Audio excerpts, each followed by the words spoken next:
नमस्कार, आवाज येतोय का? ओके.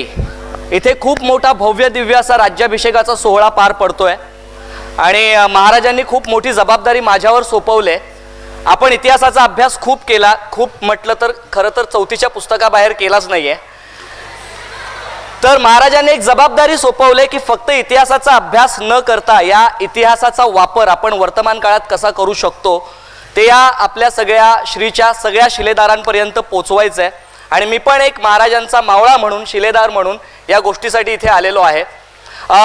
मी नेहमी विचार करायचो जेव्हा महाराजांचा राज्याभिषेक चालू असेल आणि महाराज जेव्हा त्या सिंहासनाकडे चालत असतील तेव्हा त्यांच्या मनामध्ये काय विचार असतील. त्यांच्या मनामध्ये नक्कीच म्हणजे त्यांनी जो काही प्रवास केला त्या एक 20-22 वर्षाचा प्रवास त्यांच्या नजरेसमोरून धावला नसेल तर नवल काय.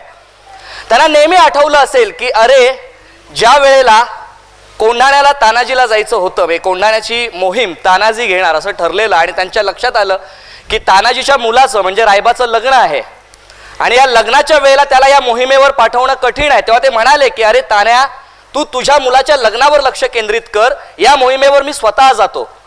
तेव्हा तानाजी मालुसरे काय म्हणाले होते, आधी लगीन कोंढाण्याचं आणि मग रायबाचं. आणि मग हेच तानाजी मालुसरे फक्त 60 मावळ्यांना मोजक्या घेऊन कोंढाणा सर करतात आणि मग गड आला सिंह गेला हे सगळ्यांना परिचितच आहे. तो तानाजी जर महाराजांना आठवला नसेल तर नवलच आहे. त्यानंतर बहलोल खानाला हरवून सुद्धा त्याला सोडून दिलं, माफ करून सोडून दिलं. म्हणून ज्या प्रतापराव गुजरांवर महाराज ओरडले तर ते प्रतापराव गुजर त्यांना म्हणाले की जोपर्यंत बहलोल खानाला मी घेऊन येत नाही मी माझं तुम्हाला तोंड दाखवणार नाही. आणि हे 7 जण प्रतापराव गुजर आणि आणखी 6 मावळ्यांना घेऊन ते तुटून पडले बहलोल खानावर आणि कित्येक गरिबांचा फडशा उडवला. ते प्रतापराव गुजर त्यांना आठवले नसतील तर नवल काय. त्यानंतर पुरंदर जाऊ नये म्हणून मोजक्या मावळ्यांना घेऊन ज्या मुरारबाजी देशपांडेंनी दिलेर खानाच्या सैन्यावर ते तुटून पडले आणि जवळपास 600 पठाणांचा फडशा उडवला आणि त्यांच्या कंठात बाण लागून त्यांनी प्राण सोडले, हे मुरारबाजी देशपांडे महाराजांना आठवले नसतील का. आणि त्यानंतरचे सगळ्यात महत्वाचे जे मला वाटतात जी मोठी लढाई या इतिहासातली झाली ती म्हणजे पावनखिंडीची लढाई. खूप कठीण आहे. मी महाराष्ट्रभरात 350हून अधिक सेमिनार फक्त या पावनखिंडीच्या लढाईवर घेतले. 300 लोक 5000शी लढले होते. थोडक्यात मांडणं कठीण आहे पण तुमच्या समोर मांडण्याचा प्रयत्न करतो. आपल्याला कळलं पाहिजे की हे 300 लोक 5000शी लढतात कसे आणि त्यातून आपण काय शिकू शकतो. तर ती लढाई मी तुमच्या समोर मांडतोय महाराजांच्या आदेशानुसार. तर आय होप की ही लढाई तुम्हाला काहीतरी इतिहासाच्या पलीकडचं सांगून जाईल. मी खूप खोलवर जात नाही. तुम्हाला माहित असेल की पन्हाळ्याला वेढा दिला होता सिद्धी जोहरने आणि तिथून पलायन करून महाराजांना विशालगडावर जायचं होतं. पन्हाळा ते विशालगडाचं अंतर जवळपास 65 किलोमीटर होतं. रात्री, आता घड्याळाच्या भाषेमध्ये बोलतो, प्रहर वगैरे आपल्याला कळणार नाही, रात्री 9 ते 10च्या सुमारास 600 मोजक्या लोकांना घेऊन महाराज पन्हाळ्यावरून पुढे निघाले. त्यांना जायचं होतं विशालगडाकडे. वाट सरळ नव्हती. अगदी त्या जंगलांमधून, दऱ्याखोऱ्यांमधून, काट्याकुट्यांमधून, त्या दगड धोंड्यांमधून त्यांना जायचंय. घोड्यांचा वापर करायचा नाही कारण घोडे आवाज करतात. त्यामुळे 65 किलोमीटरचं अंतर आपल्याला पायी पार पाडायचंय. हे काम खूप कठीण होतं. तरी सुद्धा हे 600 लोक ज्यांना त्या विभागाची खूप चांगली माहिती होती असे 600 निवडक योद्धे जेधे आणि बांदल यांना घेऊन महाराज बाजीप्रभू देशपांडेंसारखे सेनानी निघाले. आता 52 किलोमीटरचा प्रवास करून हे सगळे लोक सकाळी 6च्या सुमारास, 6 ते 7च्या सुमारास पावनखिंडीपर्यंत पोहोचले. आणि हेरान मार्फत त्यांच्या कानावर बातमी आली की सिद्धी जोहर बरोबर असलेला आणखी एक सरदार सिद्धी मसूद 5000चं सैन्य घेऊन तिथे येतोय. आता त्यामध्ये 2500ची घोडदळ आहे आणि 2500ची पायदळ आहे. याचा अर्थ या 5000च्या सैन्याला सामोरं जाणं, उघड्या मैदानात सामोरं जाणं कठीण होतं. आता 13 किलोमीटरचं अंतर उरलेलं पण हा 13 किलोमीटरचा जो काही प्रदेश होता हा सगळा प्रदेश मैदानी प्रदेश होता. उघड्या मैदानामध्ये 600 लोक 5000 लोकांशी लढू शकत नाही हे विधिलिखित होतं. त्यावेळेला बाजीप्रभूंनी मोठा धाडसी निर्णय घेतला. ते महाराजांना म्हणाले, महाराज तुम्ही 300 लोकांना घेऊन पुढे व्हा, तुम्ही निघा. किती 13 किलोमीटर अंतर आपल्याला जायचंय. 13 किलोमीटर अंतर जायला 1 प्रहर म्हणजे 3 तास लागतील आणि ही आमच्यासाठी T20ची मॅच आहे. आम्ही ती खेळू. भले आम्ही दमलोय, भले थकलोय काल आम्ही किती वाजता जेवलो आम्हाला आठवत नाहीये, आम्ही उपाशी आहोत, पण महाराज मी तुम्हाला एक वचन देतो, जोपर्यंत हा बाजी आणि हे 300 लोक खिंडीच्या समोर छातीचा पर्वत करून उभे आहेत, एकाही गनिमाला ही खिंड ओलांडून देणार नाही. महाराज तुम्ही खुशाल निघा. महाराजांना ही कल्पना तितकीशी आवडली नव्हती, तरी सुद्धा या सगळ्यांच्या विनवण्यांना शरण येऊन महाराज 300 लोकांना घेऊन पुढे निघाले आणि हे 300 लोक तिथे लढायला सज्ज झाले. विचार करा, समोरून 5000 लोक येत आहेत. हे ताज्या दमाचं सैन्य आहे, ते लोक थकलेले नाही आहेत, हे लोक थकलेले आहेत आणि या थकलेल्या अवस्थेत त्यांच्याशी लढणं म्हणजे अख्खाच्या अख्खा समुद्र अंगावर घेण्यासारखं आहे आणि हे कठीण काम होतं. मग आपण गनिमी काव्यावर येतो. ऑब्व्हियसली बाजीप्रभूंची रणनीती काय असेल? हे 300 लोक ती खिंड लढवणार आहेत 3 तासासाठी, काम सोपं नाहीये. आता ही रणनीती आखायला सुरुवात झाली. करायचं काय? 300 लोकांपैकी 100 लोक खिंडीच्या तोंडाशी उभे राहतील. कारण समोरून जरी 5000 लोक येत असतील, खिंड निवडण्याचंच कारण काय आहे तर त्या खिंडीतून 5000 लोक आरपार जाऊ शकत नाहीत. त्यांना 1-1, 2-2, 3-3 करूनच जावं लागेल. याचा अर्थ 5000चं सैन्य एकत्रित हल्ला करू शकत नाही, तितकी जागा तिथे नाहीये आणि युद्धाची नीती तशी नसते. याचा अर्थ 5000तले पहिले 1000 लोक समोरून अंगावर येणार आहेत आणि त्यांना अंगावर घेण्यासाठी खिंडीच्या तोंडाशी 100 मावळे उभे आहेत आणि त्यांच्या समोर त्यांचा म्होरक्या उभा आहे, ज्यांचं वय 45 ते 50 वर्ष, बाजीप्रभू देशपांडे.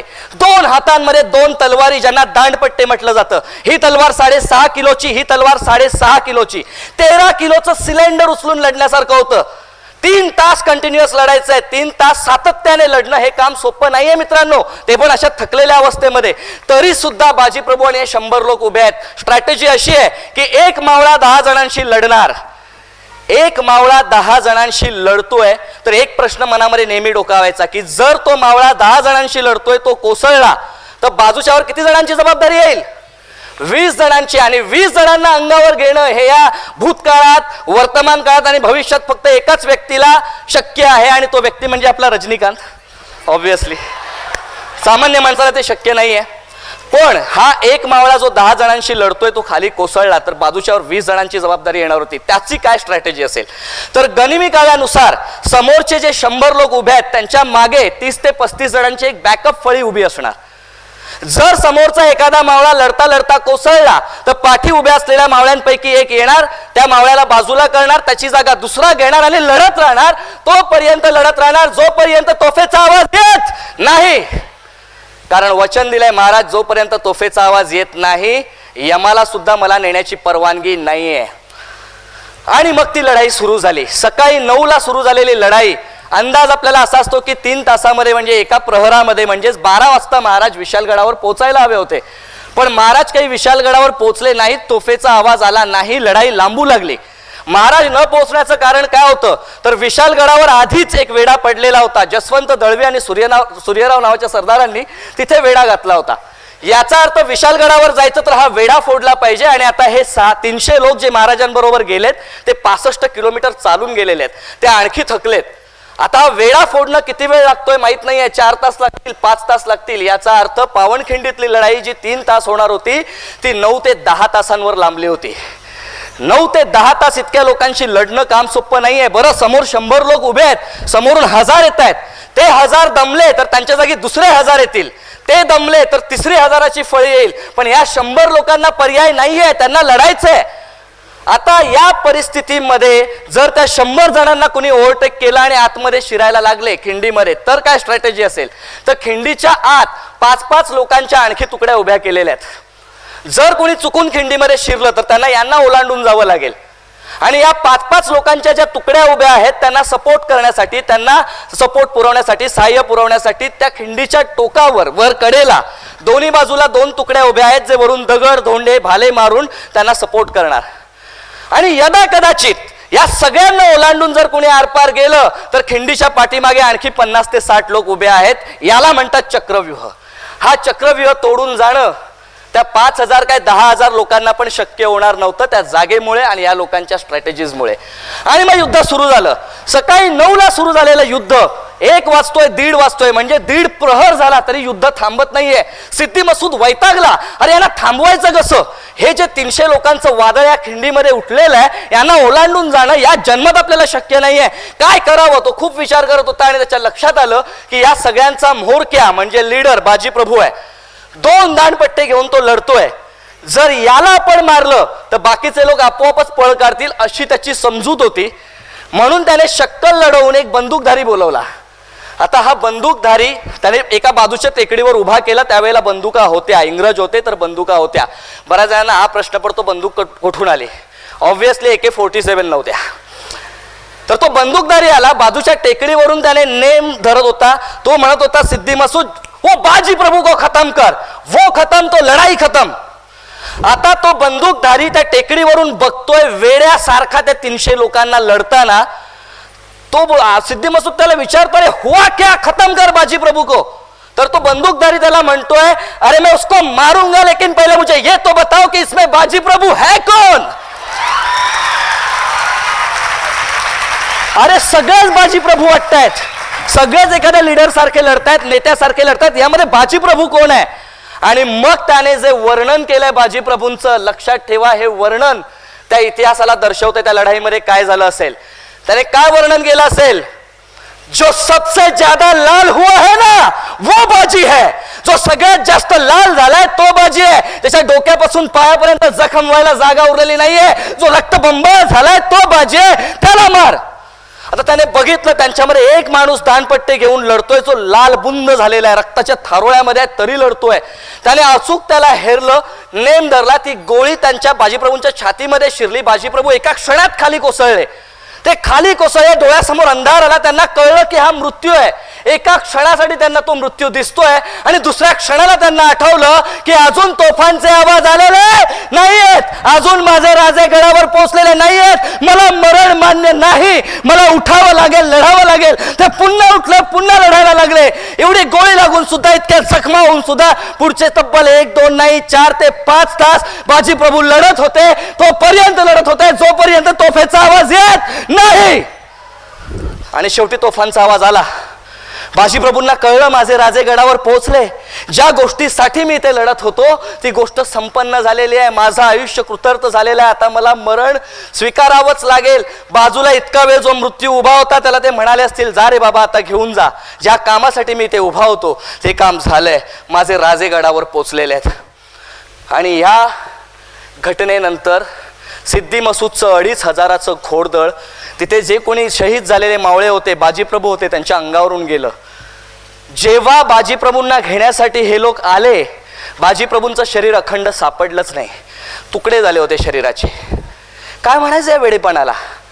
काय म्हणायचं या वेडेपणाला? आणि माणूस करूच कसं शकतो असं? सकाळी 9ला सुरू झालेलं युद्ध संध्याकाळी 6 पर्यंत चालतं आणि हे लोक लढत राहतात, कसं शक्य आहे? तर बॉस, मी विचार केला आणि मला एक गोष्ट जाणवली. आपण नेहमी जे ध्येय ठेवतो ना त्याच्या समोर असलेली कामगिरी आपली नेहमी कमी पडते. मी म्हणतो मी खूप केलं, पण जेव्हा जेव्हा मी म्हणतो मी खूप केलं तेव्हा बाजीप्रभूंना आठवा आणि आपल्याला कळेल आपण काहीच नाही केलं आपल्या आयुष्यामध्ये. मग एक गोष्ट मी या बाजीप्रभूंकडून शिकलो, तानाजींकडून शिकलो, प्रतापराव गुजरांकडून शिकलो की तुमचं ध्येय जे आहे त्याच्या वरचढ जेव्हा तुमची कामगिरी होते तेव्हा आणि तेव्हाच तुम्ही यश प्राप्त करू शकता. आपल्या ध्येयाच्या वरचढ कामगिरी दाखवा.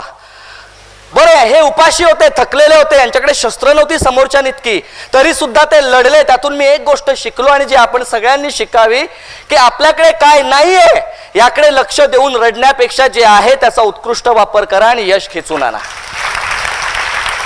आणि जी तिसरी महत्वाची गोष्ट जी मी या लढाईमधून शिकलो आणि जी आपण प्रत्येकाने शिकावी, जोपर्यंत शेवटच्या श्वासापर्यंत लढून होत नाही हार मानू नका. कारण लढण्याचा इतिहास आमुचा, हरणे माझ्या रक्तात नाही, जोवर मैदानात उभा मी जिंकणं नियतीला शक्य नाही. तर हे असे असंख्य मावळे, असंख्य सरदार, मला असं वाटतं महाराज जेव्हा या सिंहासनाकडे चालले असतील त्यांच्या मनामध्ये एक गोष्ट असेल की या सिंहासनाचा पाया आहे ना या सगळ्या लोकांच्या बलिदानाने बनलेला आहे. आणि जेव्हा ही परिस्थिती उद्भवली, आता राज्याभिषेक पार पडणार आहे, सगळ्यात मोठा शत्रू शिवाजी महाराजांचा होता औरंगजेब. औरंगजेब, मला असं वाटतं आपल्या आयुष्यातलं सगळ्यात मोठं यश काय असेल की आपल्या शत्रूने आपलं कौतुक करावं. तर जेव्हा त्याला कळलं की शिवाजी महाराजांचा राज्याभिषेक होतोय, म्हणजे आता शिवाजी सम्राट होणार, तेव्हा त्याच्या अंगाचा तिळपापड झाला. कारण मी ज्याला पहाड का चुहा म्हणायचो, आज त्याने माझ्या सिंहासनाचे खिळे सैल करून टाकलेत, माझं सिंहासन खिळखिळ करून सोडलंय.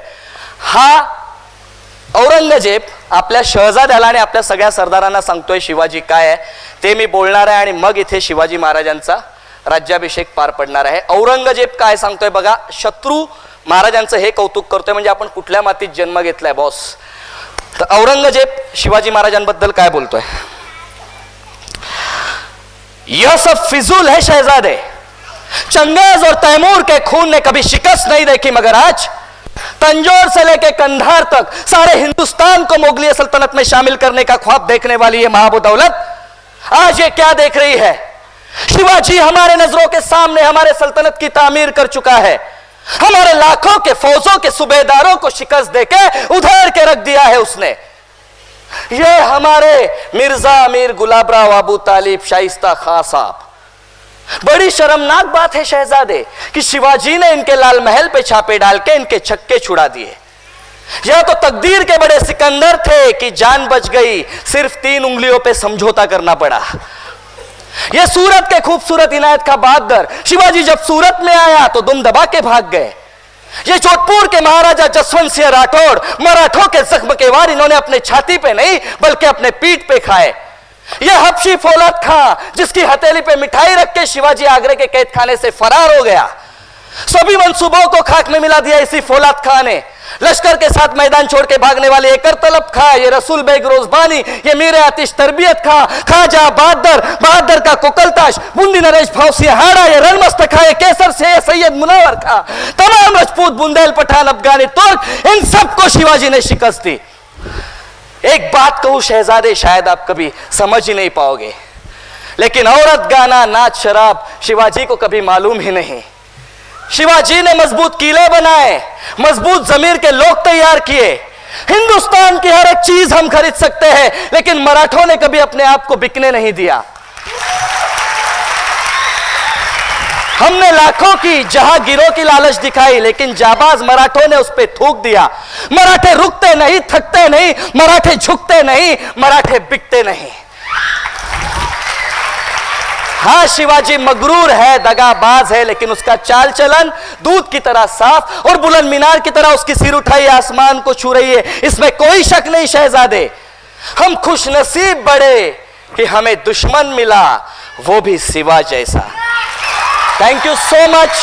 आणि राज्याभिषेक सोहळा आपण सगळ्यांनी अनुभवूया. Thank you, thank you, thanks a lot.